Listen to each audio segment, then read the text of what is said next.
Were Bella Wilfer's bright and ready little wits at fault, or was the Golden Dustman passing through the furnace of proof and coming out dross? Ill news travels fast. We shall know full soon. On that very night of her return from the Happy Return, something chanced which Bella closely followed with her eyes and ears. There was an apartment at the side of the Boffin mansion, known as Mr. Boffin's room. Far less grand than the rest of the house, it was far more comfortable, being pervaded by a certain air of homely snugness, which upholstering despotism had banished to that spot when it inexorably set its face against Mr. Boffin's appeals for mercy in behalf of any other chamber.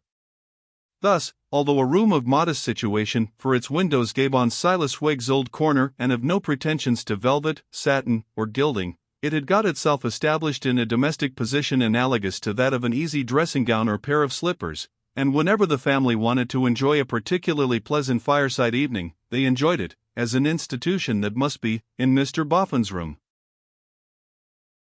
Mr. and Mrs. Boffin were reported sitting in this room, when Bella got back. Entering it, she found the secretary there too, in official attendance it would appear, for he was standing with some papers in his hand by a table with shaded candles on it, at which Mr. Boffin was seated thrown back in his easy chair. "You are busy, sir," said Bella, hesitating at the door. "Not at all, my dear, not at all. You're one of ourselves. We never make company of you.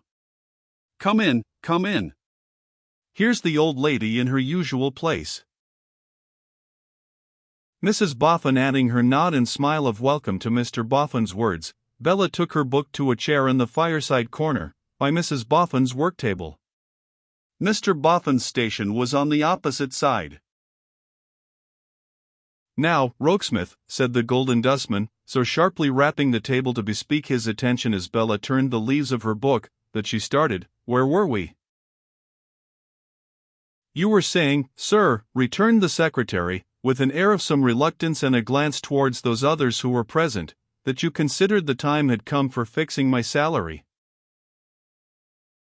"Don't be above calling it wages, man," said Mr. Boffin, testily. "What the deuce? I never talked of any salary when I was in service." "My wages," said the secretary, correcting himself. "Rokesmith, you are not proud, I hope," observed Mr. Boffin, eyeing him askance. "I hope not, sir." "Because I never was, when I was poor," said Mr. Boffin. "Poverty and pride don't go at all well together. Mind that. How can they go well together? Why, it stands to reason. A man, being poor, has nothing to be proud of. It's nonsense." With a slight inclination of his head, and a look of some surprise, the secretary seemed to assent by forming the syllables of the word nonsense on his lips. "Now, concerning these same wages," said Mr. Boffin. "Sit down." The secretary sat down. "Why didn't you sit down before?" asked Mr. Boffin, distrustfully. "I hope that wasn't pride? But about these wages. Now, I've gone into the matter, and I say 200 a year. What do you think of it? Do you think it's enough?" "Thank you. It is a fair proposal." "I don't say, Mr. Boffin stipulated, but what it may be more than enough. And I'll tell you why, Rokesmith. A man of property, like me, is bound to consider the market price. At first I didn't enter into that as much as I might have done, but I've got acquainted with other men of property since, and I've got acquainted with the duties of property. I mustn't go putting the market price up, because money may happen not to be an object with me. A sheep is worth so much in the market, and I ought to give it and no more. A secretary is worth so much in the market, and I ought to give it and no more. However, I don't mind stretching a point with you." "Mr. Boffin, you are very good," replied the secretary, with an effort. Then we put the figure, said Mr. Boffin, at 200 a year. Then the figure's disposed of. Now, there must be no misunderstanding regarding what I buy for 200 a year. If I pay for a sheep, I buy it out and out. Similarly, if I pay for a secretary, I buy him out and out. In other words, you purchase my whole time? Certainly I do. Look here, said Mr. Boffin, it ain't that I want to occupy your whole time. You can take up a book for a minute or two when you've nothing better to do, though I think you'll almost always find something useful to do. But I want to keep you in attendance. It's convenient to have you at all times ready on the premises. Therefore, betwixt your breakfast and your supper, on the premises I expect to find you. The secretary bowed. In bygone days, when I was in service myself, said Mr. Boffin, I couldn't go cutting about at my will and pleasure, and you won't expect to go cutting about at your will and pleasure. You've rather got into a habit of that, lately, but perhaps it was for want of a right specification betwixt us. Now, let there be a right specification betwixt us, and let it be this. If you want leave, ask for it. Again the secretary bowed. His manner was uneasy and astonished, and showed a sense of humiliation. I'll have a bell, said Mr. Boffin, hung from this room to yours, and when I want you, I'll touch it. I don't call to mind that I have anything more to say at the present moment. The secretary rose, gathered up his papers, and withdrew. Bella's eyes followed him to the door, lighted on Mr. Boffin complacently thrown back in his easy chair, and drooped over her book. I have let that chap, that young man of mine, said Mr. Boffin, taking a trot up and down the room, get above his work. It won't do. I must have him down a peg. A man of property owes a duty to other men of property, and must look sharp after his inferiors. Bella felt that Mrs. Boffin was not comfortable, and that the eyes of that good creature sought to discover from her face what attention she had given to this discourse, and what impression it had made upon her. For which reason Bella's eyes drooped more engrossly over her book, and she turned the page with an air of profound absorption in it. Naughty, said Mrs. Boffin, after thoughtfully pausing in her work. My dear, returned the Golden Dustman, stopping short in his trot. Excuse my putting it to you, naughty, but now really. Haven't you been a little strict with Mr. Rokesmith tonight? Haven't you been a little, just a little, not quite like your old self? Why, old woman, I hope so, returned Mr. Boffin, cheerfully, if not boastfully. Hope so, dearie? Our old selves wouldn't do here, old lady. Haven't you found that out yet? Our old selves would be fit for nothing here but to be robbed and imposed upon. Our old selves weren't people of fortune, our new selves are, it's a great difference. Ah, said Mrs. Boffin, pausing in her work again, softly to draw a long breath and to look at the fire. A great difference. And we must be up to the difference, pursued her husband, we must be equal to the change, that's what we must be. We've got to hold our own now, against everybody, for everybody's hand is stretched out to be dipped into our pockets, and we have got to recollect that money makes money, as well as makes everything else. Mentioning recollecting, said Mrs. Boffin, with her work abandoned, her eyes upon the fire, and her chin upon her hand, do you recollect, naughty, how you said to Mr. Rokesmith when he first came to see us at the Bower, and you engaged him, how you said to him that if it had pleased heaven to send John Harmon to his fortune safe, we could have been content with the one mound which was our legacy, and should never have wanted the rest? I remember, old lady. But we hadn't tried what it was to have the rest then. Our new shoes had come home, but we hadn't put 'em on. We're wearing 'em now, we're wearing 'em, and must step out accordingly. Mrs. Boffin took up her work again, and plied her needle in silence. As to Rokesmith, that young man of mine, said Mr. Boffin, dropping his voice and glancing towards the door with an apprehension of being overheard by some eavesdropper there, it's the same with him as with the footman. I have found out that you must either scrunch them or let them scrunch you.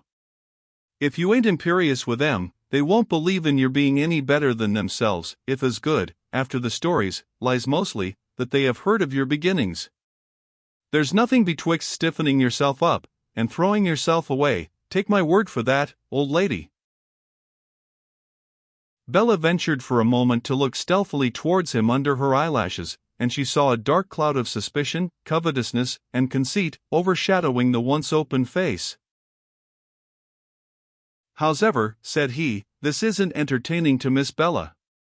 Is it, Bella? A deceiving Bella she was, to look at him with that pensively abstracted air, as if her mind were full of her book, and she had not heard a single word. Ha! Better employed than to attend to it, said Mr. Boffin. That's right, that's right. Especially as you have no call to be told how to value yourself, my dear. Coloring a little under this compliment, Bella returned, I hope, sir, you don't think me vain? Not a bit, my dear, said Mr. Boffin. But I think it's very creditable in you, at your age, to be so well up with the pace of the world, and to know what to go in for. You are right. Go in for money, my love. Money's the article. You'll make money of your good looks, and of the money Mrs. Boffin and me will have the pleasure of settling upon you, and you'll live and die rich. That's the state to live and die in, said Mr. Boffin, in an unctuous manner. Are rich. There was an expression of distress in Mrs. Boffin's face, as, after watching her husband's, she turned to their adopted girl, and said, Don't mind him, Bella, my dear. Eh? Cried Mr. Boffin. What? Not mind him? I don't mean that, said Mrs. Boffin, with a worried look, but I mean, don't believe him to be anything but good and generous, Bella, because he is the best of men. No, I must say that much, Naughty. You are always the best of men. She made the declaration as if he were objecting to it, which assuredly he was not in any way. And as to you, my dear Bella, said Mrs. Boffin, still with that distressed expression, he is so much attached to you, whatever he says, that your own father has not a truer interest in you and can hardly like you better than he does. Says too, cried Mr. Boffin. Whatever he says. Why, I say so, openly. Give me a kiss, my dear child, in saying good night, and let me confirm what my old lady tells you. I am very fond of you, my dear, and I am entirely of your mind, and you and I will take care that you shall be rich.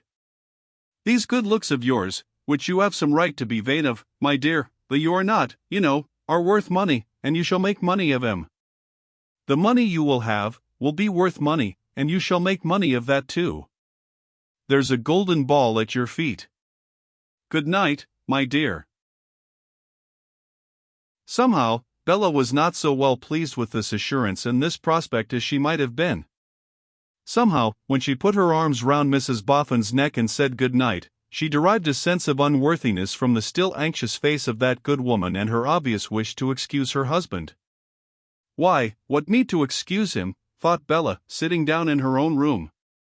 What he said was very sensible, I am sure, and very true, I am sure. It is only what I often say to myself. Don't I like it then? No, I don't like it, and, though he is my liberal benefactor, I disparage him for it. Then pray, said Bella, sternly putting the question to herself in the looking-glass as usual, what do you mean by this, you inconsistent little beast? The looking-glass preserving a discreet ministerial silence when thus called upon for explanation, Bella went to bed with a weariness upon her spirit which was more than the weariness of want of sleep. And again in the morning, she looked for the cloud, and for the deepening of the cloud, upon the golden dustman's face. She had begun by this time to be his frequent companion in his morning strolls about the streets, and it was at this time that he made her a party to his engaging in a curious pursuit. Having been hard at work in one dull enclosure all his life, he had a child's delight in looking at shops. It had been one of the first novelties and pleasures of his freedom, and was equally the delight of his wife. For many years their only walks in London had been taken on Sundays when the shops were shut, and when every day in the week became their holiday, they derived an enjoyment from the variety and fancy and beauty of the display in the windows, which seemed incapable of exhaustion. As if the principal streets were a great theatre and the play were childishly new to them, Mr. and Mrs. Boffin, from the beginning of Bella's intimacy in their house, had been constantly in the front row, charmed with all they saw and applauding vigorously. But now, Mr. Boffin's interest began to centre in bookshops, and more than that, for that of itself would not have been much, in one exceptional kind of book. 0446M Original. "Look in here, my dear," Mr. Boffin would say, checking Bella's arm at a bookseller's window. "You can read at sight, and your eyes are as sharp as they're bright. Now, look well about you, my dear, and tell me if you see any book about a miser." If Bella saw such a book, Mr. Boffin would instantly dart in and buy it. And still, as if they had not found it, they would seek out another bookshop, and Mr. Boffin would say, "Now, look well all round, my dear, for a life of a miser, or any book of that sort, any lives of odd characters who may have been misers." Bella, thus directed, would examine the window with the greatest attention, while Mr. Boffin would examine her face. The moment she pointed out any book as being entitled Lives of Eccentric Personages, Anecdotes of Strange Characters, Records of Remarkable Individuals, or anything to that purpose, Mr. Boffin's countenance would light up, and he would instantly dart in and buy it. Size, price, quality, were of no account. Any book that seemed to promise a chance of miserly biography, Mr. Boffin purchased without a moment's delay and carried home. Happening to be informed by a bookseller that a portion of the annual register was devoted to characters, Mr. Boffin at once bought a whole set of that ingenious compilation, and began to carry it home piecemeal, confiding a volume to Bella, and bearing 3 himself. The completion of this labor occupied them about a fortnight. When the task was done, Mr. Boffin, with his appetite for misers whetted instead of satiated, began to look out again. It very soon became unnecessary to tell Bella what to look for, and an understanding was established between her and Mr. Boffin that she was always to look for Lives of Misers. Morning after morning they roamed about the town together, pursuing this singular research.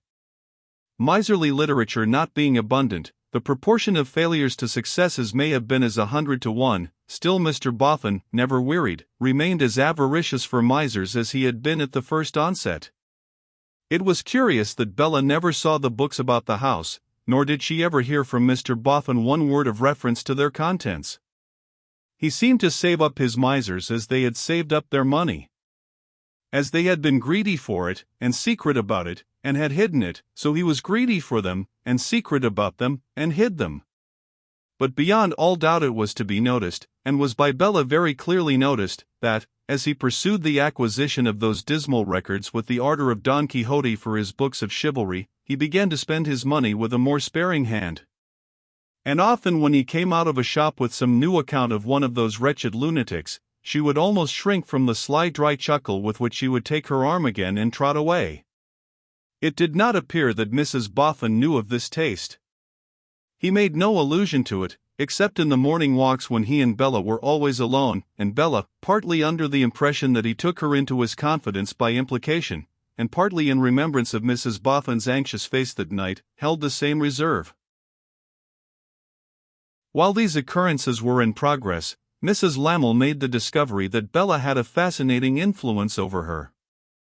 The Lamelles, originally presented by the dear Veneerings, visited the Boffins on all grand occasions, and Mrs. Lamel had not previously found this out, but now the knowledge came upon her all at once. It was a most extraordinary thing, she said to Mrs. Boffin. She was foolishly susceptible of the power of beauty, but it wasn't altogether that. She never had been able to resist a natural grace of manner, but it wasn't altogether that. It was more than that, and there was no name for the indescribable extent and degree to which she was captivated by this charming girl. This charming girl, having the words repeated to her by Mrs. Boffin, who was proud of her being admired, and would have done anything to give her pleasure, naturally recognized in Mrs. Lammle a woman of penetration and taste.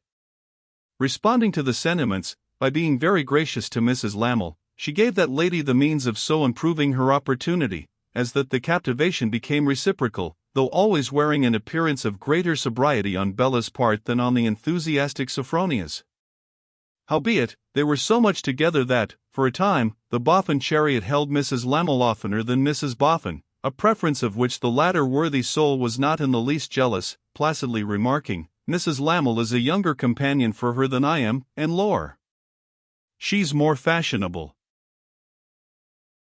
But between Bella Wilfer and Georgiana Podsnap there was this one difference, among many others, that Bella was in no danger of being captivated by Alfred. She distrusted and disliked him. Indeed, her perception was so quick, and her observation so sharp, that after all she mistrusted his wife too, though with her giddy vanity and wilfulness she squeezed the mistrust away into a corner of her mind, and blocked it up there. Mrs. Lammle took the friendliest interest in Bella's making a good match. Mrs. Lammle said, in a sportive way, she really must show her beautiful Bella what kind of wealthy creatures she and Alfred had on hand, who would as one man fall at her feet enslaved. Fitting occasion made, Mrs. Lammle accordingly produced the most passable of those feverish, boastful, and indefinably loose gentlemen who were always lounging in and out of the city on questions of the Bourse and Greek and Spanish and India and Mexican and par and premium and discount and 3/4 and 7/8, who in their agreeable manner did homage to Bella as if she were a compound of fine girl, thoroughbred horse, well-built drag, and remarkable pipe. But without the least effect, though even Mr. Fledgeby's attractions were cast into the scale. "I fear, Bella dear," said Mrs. Lammle one day in the chariot, "that you will be very hard to please." "I don't expect to be pleased, dear," said Bella, with a languid turn of her eyes. "Truly, my love," returned Sophronia, shaking her head, and smiling her best smile, "it would not be very easy to find a man worthy of your attractions." "The question is not a man, my dear," said Bella, coolly, "but an establishment." "My love," returned Mrs. Lammle, "your prudence amazes me. Where did you study life so well? You are right. In such a case as yours, the object is a fitting establishment. You could not descend to an inadequate one from Mr. Boffin's house, and even if your beauty alone could not command it, it is to be assumed that Mr. and Mrs. Boffin will." "Oh, they have already," Bella interposed. "No. Have they really?" A little vexed by a suspicion that she had spoken precipitately, and withal a little defiant of her own vexation, Bella determined not to retreat. "That is to say," she explained, "they have told me they mean to portion me as their adopted child, if you mean that. But don't mention it." "Mention it," replied Mrs. Lammle, as if she were full of awakened feeling at the suggestion of such an impossibility. "Mention it." "I don't mind telling you, Mrs. Lammle," Bella began again. "My love," say Sophronia, or I must not say Bella. With a little short, petulant "oh." Bella complied. "Oh, Sophronia, then, I don't mind telling you, Sophronia, that I am convinced I have no heart, as people call it, and that I think that sort of thing is nonsense." "Brave girl," murmured Mrs. Lammle. "And so," pursued Bella, "as to seeking to please myself, I don't, except in the one respect I have mentioned. I am indifferent otherwise." "But you can't help pleasing, Bella," said Mrs. Lammle, rallying her with an arch look and her best smile, "you can't help making a proud and an admiring husband. You may not care to please yourself, and you may not care to please him, but you are not a free agent as to pleasing, you are forced to do that, in spite of yourself, my dear, so it may be a question whether you may not as well please yourself too, if you can." Now, the very grossness of this flattery put Bella upon proving that she actually did please in spite of herself. She had a misgiving that she was doing wrong, though she had an indistinct foreshadowing that some harm might come of it thereafter. She little thought what consequences it would really bring about, but she went on with her confidence. "Don't talk of pleasing in spite of oneself, dear," said Bella. "I have had enough of that." "I," cried Mrs. Lamel. "Am I already corroborated, Bella?" "Never mind, Sophronia, we will not speak of it any more. Don't ask me about it." This plainly meaning "do ask me about it," Mrs. Lamel did as she was requested. "Tell me, Bella. Come, my dear. What provoking burr has been inconveniently attracted to the charming skirts, and with difficulty shaken off?" "Provoking indeed," said Bella, "and no burr to boast of. But don't ask me." "Shall I guess?" "You would never guess. What would you say to our secretary?" "My dear." "The hermit secretary, who creeps up and down the back stairs, and is never seen." "I don't know about his creeping up and down the back stairs," said Bella, rather contemptuously, "further than knowing that he does no such thing, and as to his never being seen, I should be content never to have seen him, though he is quite as visible as you are. But I pleased him, for my sins, and he had the presumption to tell me so." "The man never made a declaration to you, my dear Bella." "Are you sure of that, Sophronia?" said Bella. "I am not. In fact, I am sure of the contrary." "The man must be mad," said Mrs. Lamel, with a kind of resignation.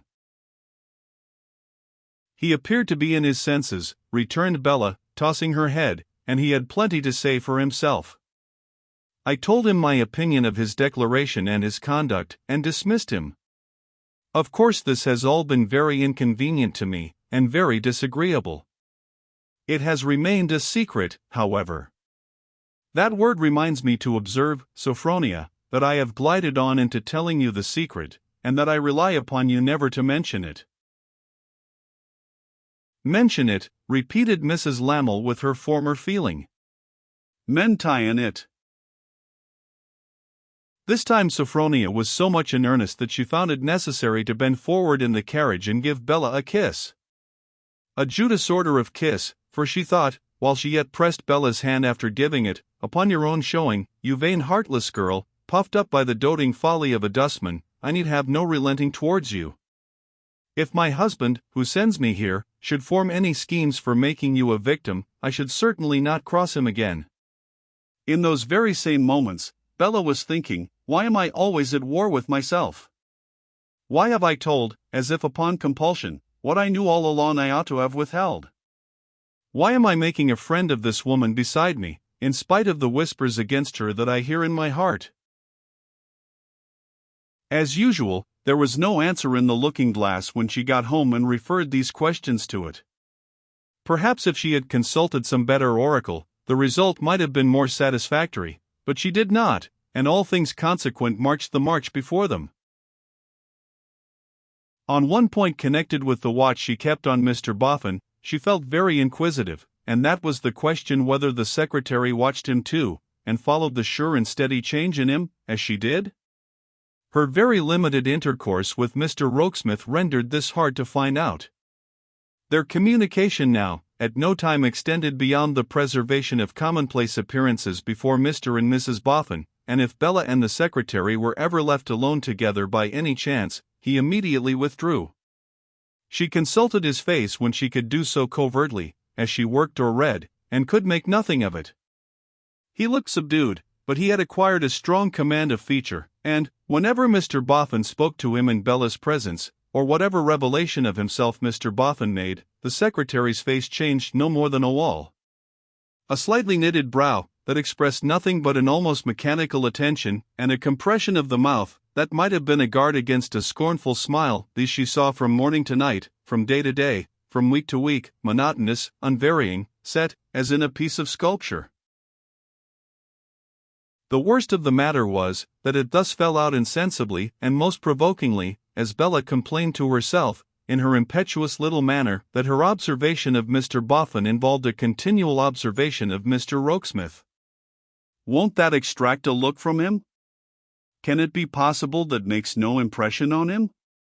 Such questions Bella would propose to herself, often as many times in a day as there were hours in it. Impossible to know. Always the same fixed face. Can he be so base as to sell his very nature for 200 a year? Bella would think. And then, but why not? It's a mere question of price with others besides him. I suppose I would sell mine, if I could get enough for it. And so she would come round again to the war with herself.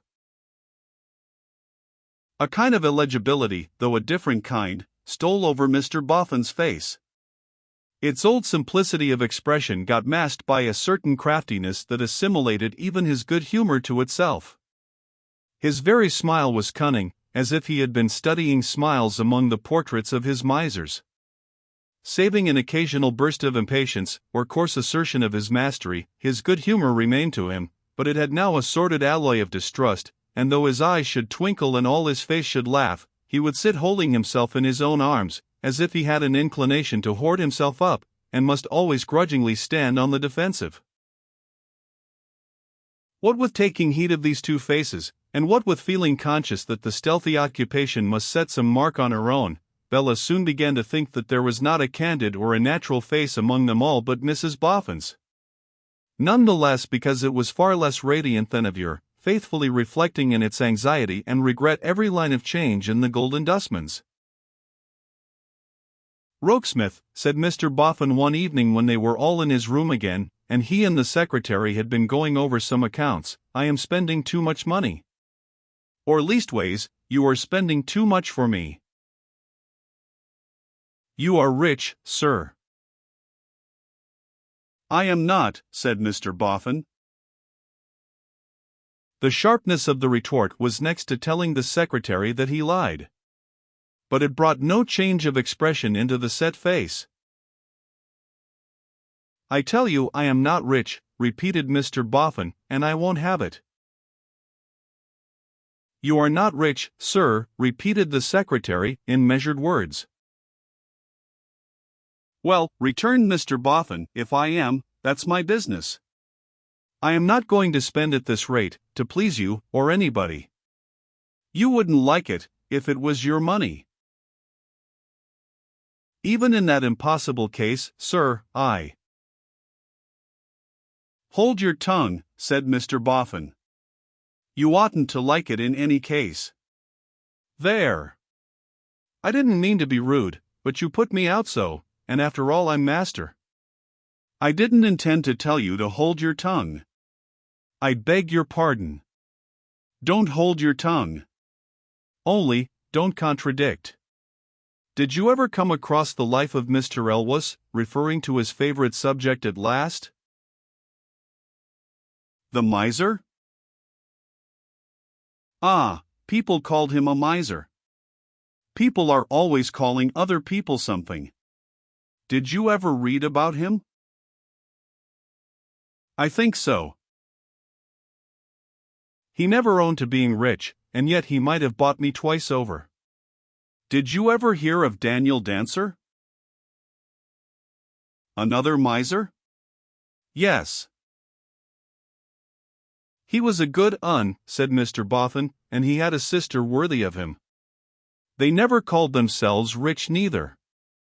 If they had called themselves rich, most likely they wouldn't have been so. They lived and died very miserably." "Did they not, sir?" "No, I don't know that they did," said Mr. Boffin, curtly. "Then they are not the misers I mean. Those abject wretches." "Don't call names, Rokesmith," said Mr. Boffin. That exemplary brother and sister lived and died in the foulest and filthiest degradation. They pleased themselves, said Mr. Boffin, and I suppose they could have done no more if they had spent their money. But however, I ain't going to fling mine away. Keep the expenses down. The fact is, you ain't enough here, Rokesmith. It wants constant attention in the littlest things. Some of us will be dying in a workhouse next. As the persons you have cited, quietly remarked the secretary, thought they would, if I remember, sir. And very creditable in M too, said Mr. Boffin. Very independent in M. But never mind them just now. Have you given notice to quit your lodgings? Under your direction, I have, sir. Then I tell you what, said Mr. Boffin, pay the quarter's rent, it'll be the cheapest thing in the end, and come here at once, so that you may be always on the spot, day and night, and keep the expenses down. You'll charge the quarter's rent to me, and we must try and save it somewhere. You've got some lovely furniture, haven't you? The furniture in my rooms is my own. Then we shan't have to buy any for you. In case you was to think it, said Mr. Boffin, with a look of peculiar shrewdness, so honorably independent in you as to make it a relief to your mind, to make that furniture over to me in the light of a set-off against the quarter's rent, why ease your mind. I don't ask it, but I won't stand in your way if you should consider it due to yourself. As to your room, choose any empty room at the top of the house. Any empty room will do for me, said the secretary. You can take your pick, said Mr. Boffin, and it'll be as good as 8 or 10 shillings a week added to your income. I won't deduct for it, I look to you to make it up handsomely by keeping the expenses down. Now, if you'll show a light, I'll come to your office room and dispose of a letter or two. On that clear, generous face of Mrs. Boffin's, Bella had seen such traces of a pang at the heart while this dialogue was being held, that she had not the courage to turn her eyes to it when they were left alone. Feigning to be intent on her embroidery, she sat plying her needle until her busy hand was stopped by Mrs. Boffin's hand being lightly laid upon it. Yielding to the touch, she felt her hand carried to the good soul's lips, and felt a tear fall on it.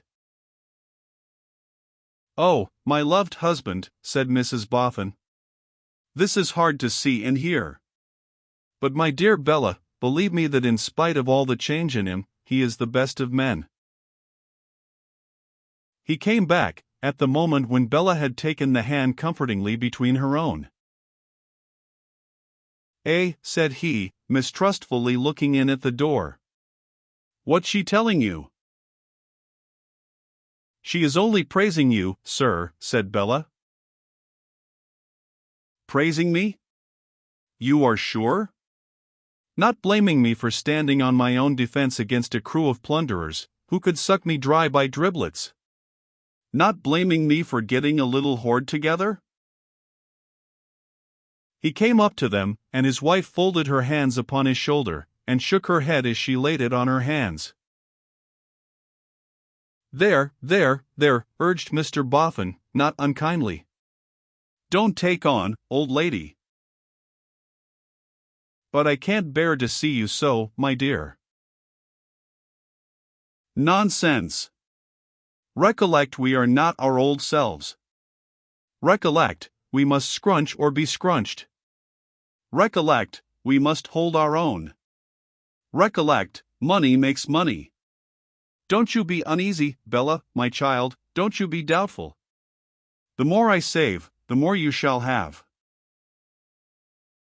Bella thought it was well for his wife that she was musing with her affectionate face on his shoulder, for there was a cunning light in his eyes as he said all this, which seemed to cast a disagreeable illumination on the change in him, and make it morally uglier.